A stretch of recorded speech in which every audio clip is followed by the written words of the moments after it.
जो पिछले क्लास हम लोगों ने डिटर्मिनेंट के प्रॉपर्टीज को देखा था, आज के इस क्लास में हम लोग डिटर्मिनेंट के प्रॉपर्टी का इस्तेमाल करेंगे और कुछ प्रॉब्लम को सॉल्व करेंगे। सबसे पहला प्रॉब्लम हम लोग लेते हैं। ये हम लोगों का सबसे पहला प्रॉब्लम है और आपको कहा गया है कि इस पूरे डिटर्मिनेंट का वैल्यू पता करना है विदाउट एक्सपेंडिंग। तो ये हम लोग करेंगे क्या, हम लोग यहाँ पर सबसे पहला काम ये करेंगे कि कॉलम 1 में कॉलम 2 को सब्ट्रैक्ट कर देते हैं कुछ इस तरीके से कि कॉलम 1 एक नया कॉलम 1 तैयार करेंगे और उस कॉलम 1 में हम लोग माइनस करेंगे कॉलम 2 का, मतलब कॉलम 1 के हर एक एलिमेंट में सब्ट्रैक्ट होगा कॉलम 2 का हर एक एलिमेंट। जैसे कि अगर 43 से हम लोग माइनस करते हैं 1 को तो हम लोगों को मिलेगा 42। 35 से अगर 7 माइनस करते हैं तो हम लोगों को मिलेगा 28 और अगर 17 से 3 माइनस करते हैं तो हम लोगों को मिलेगा 14। इसी तरीके से ये 1 7 3 इसे हम लोग छोड़ देते हैं और कॉलम 3 को भी वैसे रहने देते हैं 6 4 2। अब बच्चों कॉलम 1 में से अगर हम लोग कुछ नंबर को कॉमन निकाल लेते हैं, जैसे कि हम लोग को दिख रहा है कि कॉलम 1 से हम लोग 7 कॉमन निकाल सकते हैं, तो निकाल लेने के बाद ये क्या बचेगा, ये होगा 6 4 2 1 7 3 वैसे ही रहा और कॉलम 3 भी 6 4 2 वैसे ही रहा। बच्चों यहाँ पे हम लोग देख सकते हैं कि कॉलम 1 और कॉलम 3 का वैल्यू इक्वल है, इसलिए डिटर्मिनेंट क्या होगा 0, क्योंकि हम लोगों ने पढ़ा है कि अगर कॉलम 1 और कोई भी दो कॉलम या कोई भी दो रो अगर डिटर्मिनेंट का इक्वल होता है तो पूरे डिटर्मिनेंट का वैल्यू 0 हो जाएगा। ठीक है, तो हम लोग आगे बढ़ते हैं और नेक्स्ट क्वेश्चन को देखते हैं। बच्चों ये दूसरा प्रॉब्लम है और यहाँ पर भी हम लोगों को विदाउट एक्सपेंडिंग इस डिटर्मिनेंट का वैल्यू पता करना है। तो यहाँ पर हम लोग क्या करेंगे, यहाँ हम लोग एक नया रो बनाते हैं रो 1 और उस रो 1 में हम लोग रो 2 को ऐड कर लेते हैं। ठीक है, तो रो 2 और रो 3 में कुछ भी चेंज नहीं करेंगे बल्कि रो 1 में रो 2 ऐड करेंगे। तो अगर 1 में हम लोग 3 ऐड करते तो क्या होगा 4, 2 में अगर 5 को ऐड किया जाए तो क्या बनेगा 7 और 3 में अगर 7 ऐड किया जाए तो क्या होगा ये 10। रो 2 को वैसे ही रख देते हैं 3 5 7। अच्छा यहाँ एक और काम करते हैं कि रो 3 से हम लोग 2 कॉमन निकाल लेते हैं तो क्या होगा 4 7, अच्छा ये 20 होगा। ठीक है 10। तो हम लोग को दिख रहा है कि रो 1 और रो 3 का वैल्यू इक्वल है, तो डिटर्मिनेंट का वैल्यू क्या होगा 0, तो लिख सकते हैं 2 इंटू 0 मतलब पूरा डिटर्मिनेंट 0। तो ये दो सिंपल से क्वेश्चन थे। आगे चलते हैं हम लोग नेक्स्ट प्रॉब्लम देखते हैं। बच्चों ये हम लोग अगला प्रॉब्लम है और यहाँ पर ओमेगा क्या है, omega is a complex cube root of unity. Class 11 में हम लोगों ने देखा कि 1 प्लस ओमेगा स्क्वायर इसका वैल्यू क्या होता है 0। बस इसी कंसेप्ट का हम लोग इस्तेमाल करेंगे और हम लोग एक नया कॉलम तैयार करते हैं। किस तरीके से, नए कॉलम 1 में हम लोग तैयार करते हैं, कॉलम 1 में हम लोग ऐड कर देते हैं कॉलम 1 कॉलम 2 और कॉलम 3 को। तो ऐड कर देने से हम लोग को क्या मिलेगा 1 प्लस ओमेगा स्क्वायर, नया कॉलम 1 बन रहा है, ओमेगा स्क्वायर प्लस 1 और omega square plus 1 plus omega. Column 2 और कॉलम 3 को वैसे ही रहने देते हैं हम लोग 1 ओमेगा स्क्वायर 1 और ये हुआ ओमेगा। तो बच्चों हम लोगों ने देखा कि 1 प्लस ओमेगा स्क्वायर का वैल्यू क्या होता है, वो 0 होता है, तो इसे 0 लिख लेते हैं क्योंकि पूरे वैल्यू का इसका 1 प्लस ओमेगा स्क्वायर क्या होगा 0, ये भी 0 ये भी 0। ओमेगा स्क्वायर कॉलम 2 को वैसे ही लिख लेते हैं 1 और ओमेगा स्क्वायर 1 और ओमेगा। चूंकि यहाँ पर एक कॉलम के सारे एलिमेंट्स का वैल्यू क्या है 0, तो इसलिए पूरे डिटर्मिनेंट का वैल्यू क्या होगा 0। ये प्रॉपर्टीज हम लोगों ने देखा। नेक्स्ट प्रॉब्लम की तरफ चलते हैं। इस प्रॉब्लम में हम लोग क्या करेंगे बच्चों, इस प्रॉब्लम में भी हम लोग वही कंसेप्ट यूज करेंगे कि एक नया कॉलम तैयार करते हैं C1 और उसमें हम लोग ऐड कर लेते हैं C1 plus C2 plus C3 को। अगर हम लोग ऐसा करते हैं तो C1 में अगर हम लोग A माइनस बी में ऐड करते हैं B माइनस सी और C माइनस ए को तो क्या होगा, चलिए इसे देखते हैं हम लोग। तो एक नया कॉलम तैयार हो रहा है A minus B plus B minus C plus C minus A. ठीक है, इसी तरीके से हम लोग B माइनस सी में ऐड कर देंगे C माइनस ए और प्लस A माइनस बी को, और इसी तरीके से C माइनस ए में ऐड करते हैं A माइनस बी और प्लस B माइनस सी को। लेकिन कॉलम 2 और कॉलम 3 को हम लोग वैसे ही रखेंगे C माइनस ए माइनस बी। इसी तरीके से यहाँ पर C माइनस ए माइनस बी और B माइनस सी। ठीक है, अब अगर हम लोग यहाँ पर गौर करते हैं तो हम लोग को दिखेगा कि इसका वैल्यू क्या हो रहा है। तो जैसा कि हम लोग यहाँ पे देख सकते हैं कि ए और ये ए कैंसिल, सी कैंसिल, बी कैंसिल। इसी तरीके से हम सारे वैल्यू को कैंसिल करने के बाद हम लोगों को कॉलम 1 के हर एक एलिमेंट का वैल्यू क्या मिलने वाला है, 0। और हम लोगों ने अभी भी देखा कि अगर कॉलम 1 के या किसी भी कॉलम के सारे एलिमेंट का वैल्यू अगर 0 हो या रो के वैल्यू का रो किसी भी एक रो के सारे एलिमेंट का वैल्यू 0 हो तो पूरे डिटर्मिनेंट का वैल्यू क्या होता है, 0 होता है। अगले प्रॉब्लम की तरफ चलते हैं। तो ये हम लोगों का अगला प्रॉब्लम है। यहाँ पर भी हम लोगों को विदाउट एक्सपेंशन, आज की क्लास में हम लोग सारा प्रॉब्लम विदाउट एक्सपेंशन ही करने वाले। तो यहाँ हम लोग क्या करेंगे, यहाँ हम लोग कॉलम 3 में कॉलम 2 को ऐड कर देते हैं। जैसे कॉलम 1 को वैसे रखते हैं, कॉलम 2 को भी वैसे रखते हैं और कॉलम 3 में कॉलम 2 को ऐड करते हैं। तो a प्लस बी प्लस सी बनेगा, ये भी a प्लस बी प्लस सी बनेगा और ये भी a प्लस बी प्लस सी बनेगा। हम लोगों ने यहाँ क्या किया, कॉलम 3 में हम लोगों ने ऐड किया कॉलम 3 प्लस कॉलम 2 को। ठीक है, अब a प्लस बी प्लस सी हम लोगों को दिख रहा है कि सारा वैल्यू कॉमन निकाल सकते हैं हम लोग। a प्लस बी प्लस सी तीनों से, कॉलम 3 से हम लोग तीनों एलिमेंट को कॉमन निकाल सकते हैं। तो इसे हम लोग कॉमन ले लेते हैं, a प्लस बी प्लस सी। निकाल लेने के बाद डिटर्मिनेंट का वैल्यू क्या आएगा, 1 1 1। पहला कॉलम वही रहेगा a b c और फिर ये होगा 1 1 1। चूंकि कॉलम 1 और कॉलम 3 आइडेंटिकल है इसलिए पूरे डिटर्मिनेंट का वैल्यू क्या होगा, 0। तो हम लोग लिख सकते हैं a plus b plus c into 0 मतलब इक्वल टू 0। इस प्रॉब्लम हम लोगों को क्या करना है, वही विदाउट एक्सपेंडिंग। तो करेंगे क्या, यहाँ पर हम लोग पहले रो में हम लोग a मल्टीप्लाई करेंगे, दूसरे रो में b मल्टीप्लाई करेंगे और तीसरे में हम लोग c मल्टीप्लाई करेंगे। तो अगर मल्टीप्लाई करेंगे तो बाहर डिवाइड भी करना पड़ेगा, तो लिख लेते हैं a b c।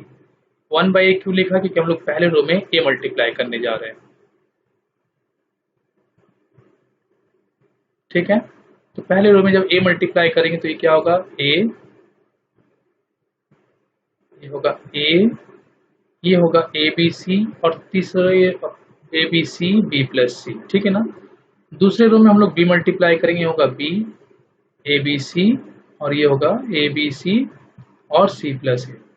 ठीक है, और तीसरे रो में भी हम लोग क्या मल्टीप्लाई करेंगे, c, तो ये होगा c ए बी सी और ये होगा A B c A plus b. ठीक, अब बच्चों हम लोग यहाँ पर कॉमन निकालेंगे। दूसरे कॉलम से हम लोग ए बी सी कॉमन निकाल सकते हैं और तीसरे कॉलम से भी ए बी सी कॉमन निकाल सकते हैं। तो ए बी सी कॉमन निकाल लेने के बाद दो बार ए बी सी हम लोग कॉमन निकालेंगे, a B c into a B C और यहाँ पर पहले से ए बी सी थर्ड। ठीक, उसके बाद हम लोग क्या मिलेगा, ये ए, ये बी, ये सी, ये होगा 1 1 1 और यहाँ मिलेगा हम लोग को बी प्लस सी, सी प्लस ए और ए प्लस बी। ठीक, अब हम लोग क्या करेंगे, कॉलम 3 में कॉलम 1 को ले जा करके ऐड कर देते हैं यहाँ पर।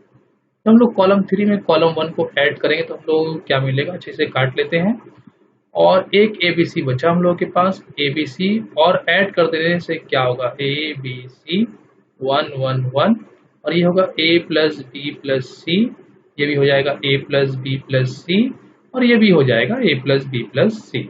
ठीक है, अब हम लोग जब यहाँ कॉमन निकालते हैं, कॉलम 3 से अगर हम लोग a प्लस बी प्लस सी को कॉमन निकाल देते हैं तो क्या मिलेगा, a बी सी पहले से है और a प्लस बी प्लस सी को अगर हम लोग कॉमन निकाल लेते हैं कॉलम 3 से तो हम लोग को मिलेगा a बी सी 1 1 1 1 1 1।